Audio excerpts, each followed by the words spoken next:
قد أفلح المؤمنون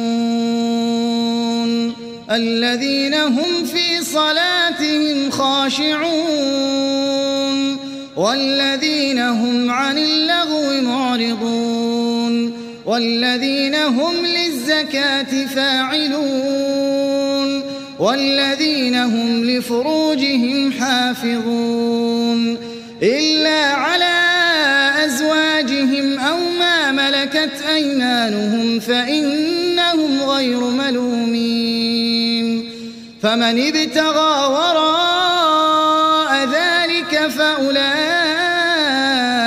هم العادون